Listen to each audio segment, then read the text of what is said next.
All right, first things first. This is my acoustic rig, which, man, I love how small this is. This is the insanity of having a bigger pedal board and trying to figure out what the heck you're gonna do. All right, so if you play in a band, that's one thing, which is starting to happen for me now. I'll link that in the description. I have a whole behind the bands thing, just rough, uncut, fun. Let me know what you think of that. So that's what this is all about. So here's what we gotta do.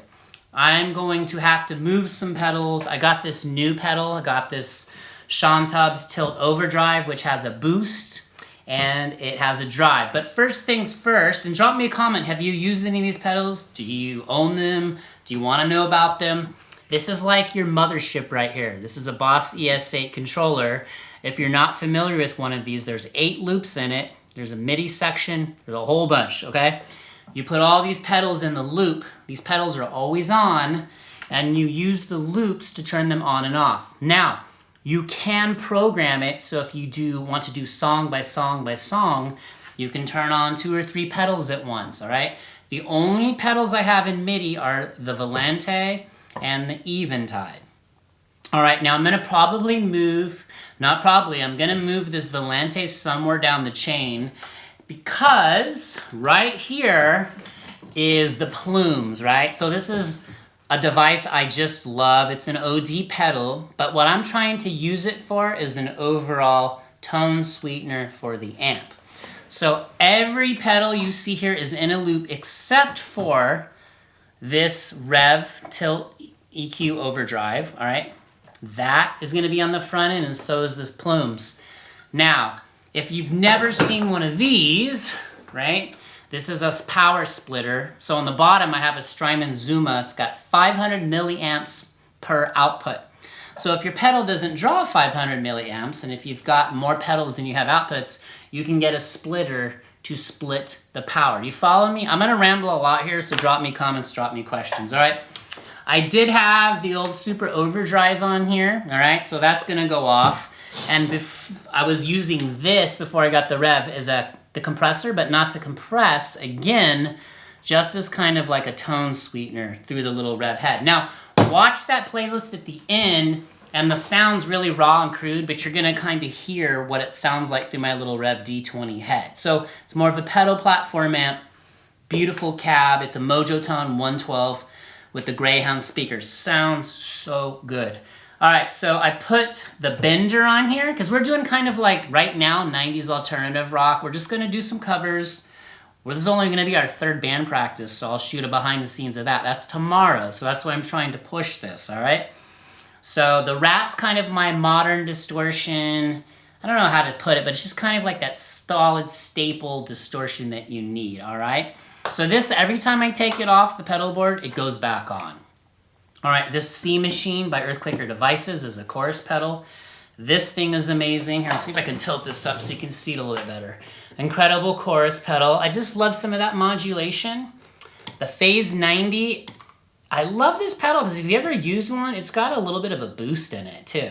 So I just set the kind of the sweep real slow, but it gives a little bit of movement. So if you want to put it on for like a distorted part, this guy I really got to program. I've just been using it with an expression pedal, which you don't see on this table, to kind of control like a different style of verb. And then I've got the UA Golden. This is my favorite reverb of all time. That will never leave. And then I got this UA Starlight. That's another delay. So you might think it's overkill having these two, the Volante and this. And it could be, but you know, I have very specific delays I'm using in, and the Volante is cool because I could probably do everything with that since I can control it via MIDI. Then I gotta stop being lazy and buckle down, and I need to start programming the Boss ES8. The ES8's probably overkill, but it got bought for me, so it's fine. A lot of these pedals I didn't pay for, so I'm kind of lucky there. Didn't get given them for the YouTube channel. I got that before I ever started the channel from a different job I had. All right, so that's pretty much it. Then the tuner. So I kind of want to show you the layout, and then I'll try and do a follow-up as I tear these apart, and I want you to kind of see what I came up with. All right, so again, I could put this up somewhere and just run my guitar into this and into the Rev Overdrive and then into the ES8 and control all the other pedals. Or I could literally attach this to my amp and just use it as a tone sweetener on the way in. Not that the amp doesn't sound great, because it does, but I just have a little bit more control using something like this. And if you've never used any of the Rev stuff, their stuff's amazing. They're from Canada. It's really good. So check out Rev, R-E-V-V. I'll put some links in the description for that. So that's pretty much it, okay? Pedalboard madness, right? Now, I kind of miss the simple days. When I was touring back in the 90s in my band, I had a Marshall half stack. I had a rat pedal, a wah pedal. Probably bring the wah pedal back, not using it yet. And what else did I have? I had a Boss chorus pedal, and I had a Boss DD3 and a Boss octave pedal.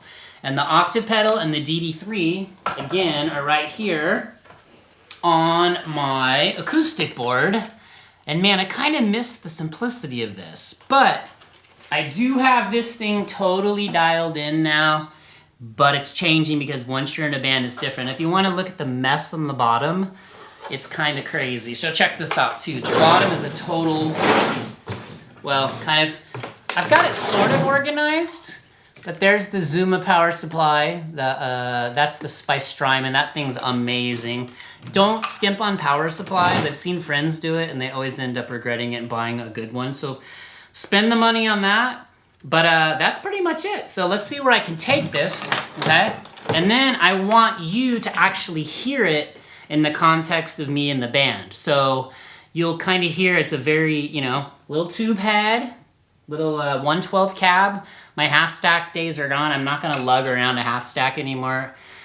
But I am trying to kind of recreate some of that tonal foundation, I guess you should say. So that's pretty much it. All right, so drop me comments. I know there's a million videos on pedal boards. Every pedal board is unique to your situation. Every time I see a pedal demo, I think it's great, but you're not gonna know what it sounds like because it's your guitar, it's your amp, it's your signal chain. So I'm just trying to build all my kind of basic staples, and we always think we need more than we do, right? We never need as much as we put on our boards. And, the pandemic hit, and I was like everyone else. I got a bazillion other pedals around here that are just sitting on shelves. I should probably offload some, so maybe I'll show you guys some of those. So check out some of the links. That's how I buy myself iced coffee.